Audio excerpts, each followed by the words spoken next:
Let me ask you something personal. Have you ever walked into your parents' house and felt something was different? Maybe mom's favorite cookies are still sitting untouched on the counter. Maybe dad's sitting in his chair, staring at nothing, with the TV playing the news. Volume way too loud, like always, but he isn't really watching.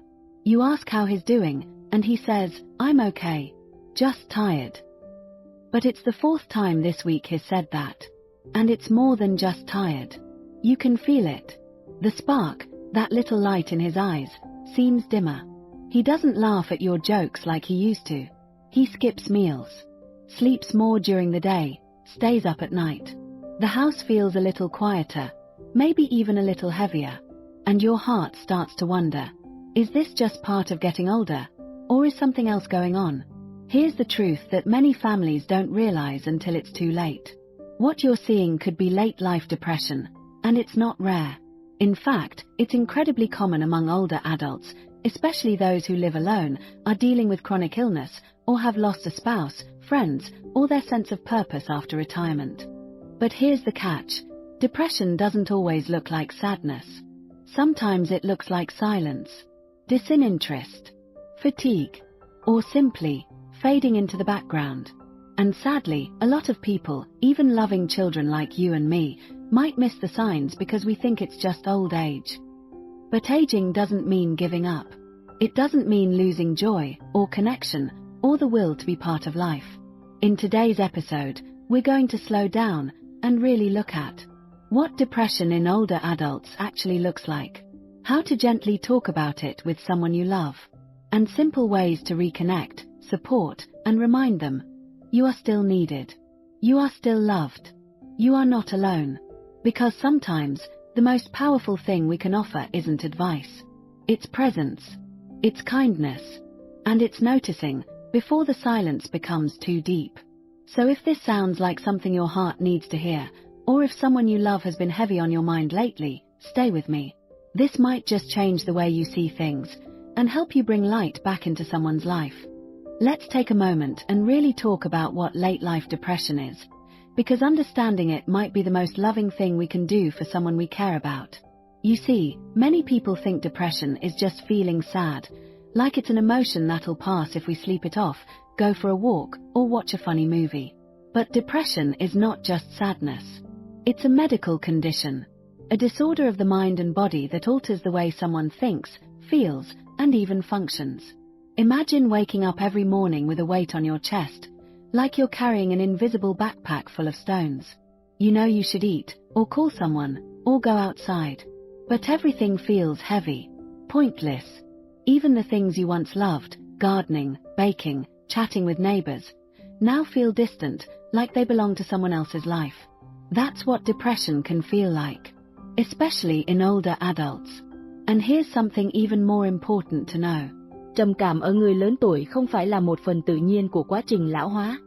Getting older doesn't automatically mean you'll feel hopeless, lonely, or numb. Those are signs that something's wrong, not something we should just accept. According to the CDC, about 15 to 20% of Americans over age 65 experience symptoms of depression. That's nearly 1 in 5 seniors. But here's the hard truth. Only 1 out of 3 of them ever get diagnosed. That means millions of older adults, maybe even your parent, your aunt, your neighbor, are silently suffering without help. Why so many go undiagnosed?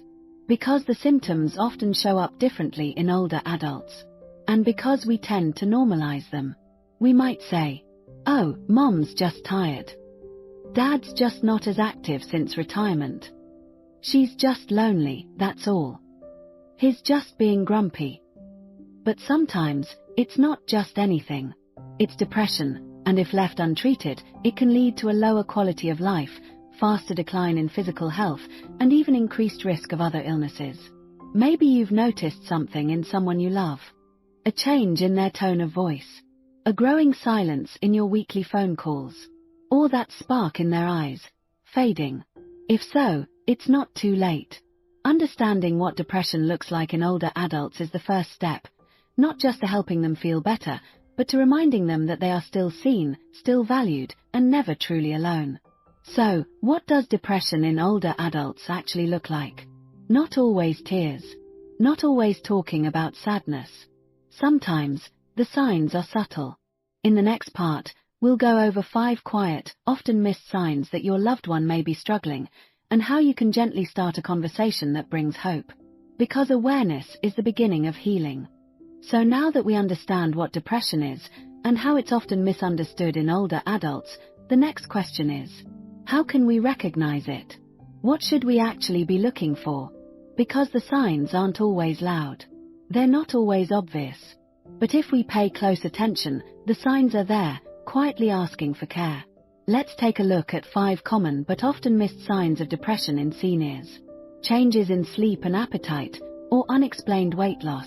One of the earliest signs can be trouble sleeping, either sleeping too much or waking up at 3 a.m. and not being able to fall back asleep. Appetite changes too. Food that used to bring joy, morning coffee, a favorite casserole, suddenly doesn't taste the same. Or they may skip meals entirely, saying I'm not hungry. Over time, this can lead to unintended weight loss, which is often overlooked or blamed on aging. Mrs. Thompson, 72, loved baking banana bread for her church group every Sunday. But her daughter noticed she hadn't baked in weeks, and her clothes were hanging looser. When asked, she simply said, I haven't had the energy. Withdrawing from social connection. Another sign. Pulling away from people. Skipping weekly card games, not returning phone calls, avoiding church or community events. These are quiet ways depression isolates someone. And often, they don't even explain why. They just disappear from the spaces that once made them feel alive. Mr. Jim used to love his Wednesday bowling nights. But lately, he says, it's too cold, or my back hurts. His friends noticed he hadn't come for a month, and when they called, he didn't answer. Complaining about vague health problems. This one surprises many people. Older adults with depression often talk more about physical symptoms than emotional ones. They might say, I just feel off, or everything hurts, or I'm tired all the time. But when they go to the doctor, tests come back fine. The cause isn't physical, it's emotional. Maria, 69, visited her doctor 4 times in 2 months for headaches and stomach pain. Nothing was found. But when her granddaughter sat and really talked with her, Maria admitted, I just feel empty. Feelings of guilt, hopelessness, or loss of purpose. This is the quiet grief many seniors carry, especially after retirement, losing a spouse, or living alone. They might say things like, I'm just in the way. What's the point anymore? I don't want to bother anyone. These aren't just words. They're windows into deeper pain, feelings of not being needed, of fading away. Ongoing fatigue, body aches, or general physical decline. Depression doesn't just affect the mind, it weighs down the body. It can cause chronic fatigue, aches, even a stooped posture. Sometimes the body speaks when the heart can't. Harold, 75, used to walk his dog every morning. But now he moves slowly, holding his lower back, saying, I'm just getting old. But his doctor believes it's not just aging, it's emotional weariness. If any of this sounds familiar, in your parent, your grandparent, or even in yourself, please know, you're not alone. And more importantly, this can be helped. In the next part, we'll talk about how to gently start a conversation with someone you're worried about, and how small acts of love and attention can make a world of difference. Because noticing the signs is the first step. But what comes next is connection. So now we know how depression can show up in our aging loved ones, in quiet changes, subtle shifts, and the things they no longer say. But what causes it? What makes someone who used to be full of life slowly fade into silence?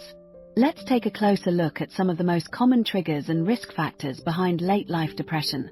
Because when we understand why it happens, we can respond with more care, more patience, and more compassion. Loneliness and grief, the silent heartbreak. For many older adults, life becomes quieter, sometimes too quiet. The loss of a spouse, a lifelong friend, a sibling. These are not just emotional losses. They're losses of connection, of history, of being known. Even without a death, isolation itself is powerful. Kids grow up and move away. Friends move into care homes. Neighborhoods change. Suddenly, there are fewer phone calls, fewer knocks on the door. Mrs. Eleanor lost her husband of 52 years. After the funeral, the house felt too big and the days felt endless. Her daughter thought she just needed time, but Eleanor said, "It's like the world went on without me." Chronic illness and physical health problems. Conditions like heart disease, diabetes, arthritis, or chronic pain don't just affect the body, they wear on the spirit. Living with daily discomfort or worrying about declining health can lead to feelings of frustration, helplessness, and fear. Over time, it chips away at emotional resilience. Mr. Lee, 68, was once active and social. But after his diabetes worsened and he started dialysis, he began turning down visits. His wife noticed he wasn't just tired, he was disheartened. Role loss, the feeling of no longer being useful.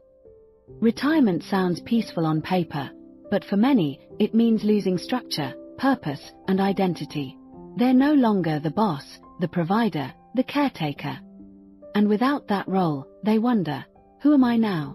What am I still here for? Carol, 70, was a teacher for 40 years. After retiring, she said the days felt empty. "No one needs me anymore," she whispered to a friend. It wasn't about missing the classroom, it was about missing being needed. This one often gets overlooked, but certain medications, including heart medications, painkillers, and sleep aids, can cause or worsen depressive symptoms. They may dull emotions, cause fatigue, or interfere with sleep and appetite, which are already vulnerable in older adults. That's why it's important to review medications regularly with a doctor, especially if someone's mood starts changing. So when we talk about depression in older adults, we're not just talking about sadness. We're talking about loneliness, grief, physical suffering, loss of purpose, and even chemical side effects, all converging silently in someone's life. And often, they don't have the words to explain what they're feeling. They just know, something hurts. But you're here. You're noticing. And that already makes a difference. Up next, let's talk about what we can do, not as doctors or therapists, but as family, friends, and caring hearts. Because you don't have to fix everything to be helpful. Sometimes, just knowing how to open a gentle conversation can be the most powerful thing of all. So far, we've explored what late-life depression looks like, what causes it, and how we can recognize it. But now comes the most important part. What can we do about it? Because the good news is, there is help. There is hope. And healing is absolutely possible, even in the later chapters of life. Let's walk through a few ways that older adults, and the families who love them, can begin to take gentle, meaningful steps toward recovery. Talk therapy, because being heard can heal. One of the most powerful tools in treating depression is something so simple, yet so rare. A safe space to talk. Psychotherapy, or talk therapy, gives older adults a place to share their fears, grief, or confusion without judgment. One approach that works especially well is CBT, cognitive behavioral therapy.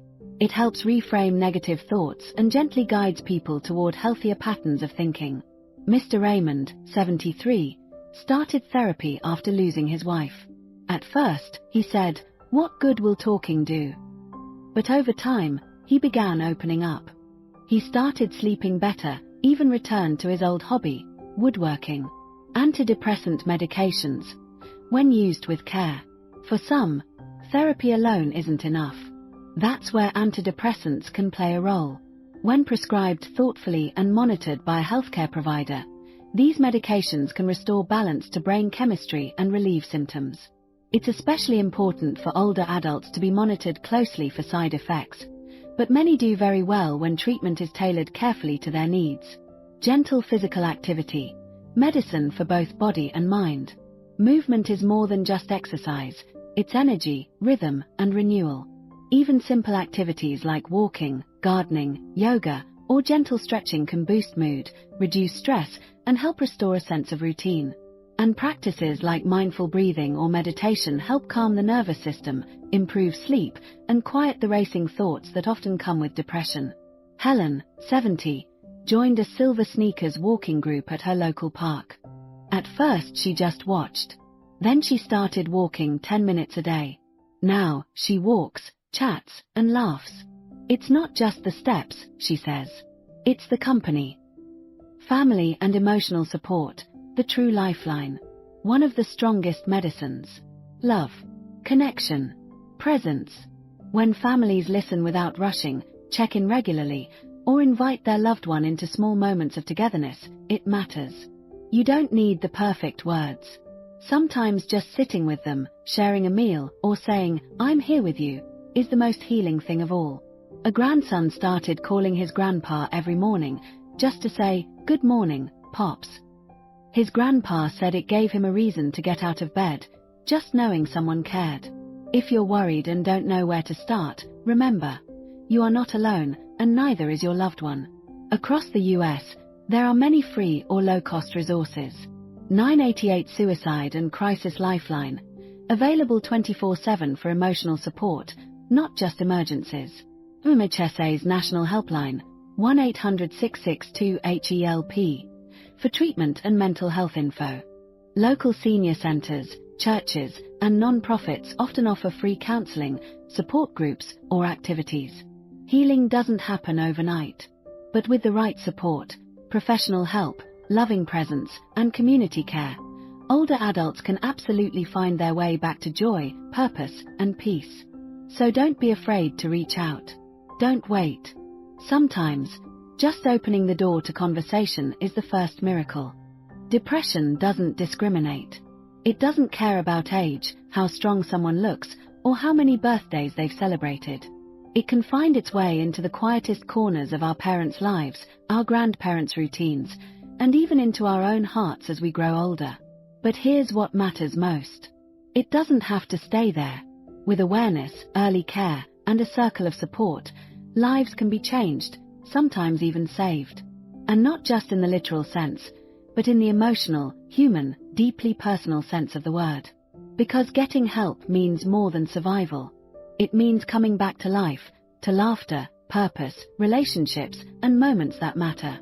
So if you've been wondering whether something is just aging, or whether someone you love might need more support, don't ignore that quiet tug in your heart. Reach out. Speak up. You might just be the light they've been waiting for. Have you or someone in your family ever gone through something like this? We'd love to hear your story. Leave a comment below. Your words might bring comfort or courage to someone else watching right now. And if you found this video helpful, please give it a like and subscribe to our channel. Together, we can bring more awareness, more kindness, and more hope to the people who need it most. Because aging should be full of life, not silence.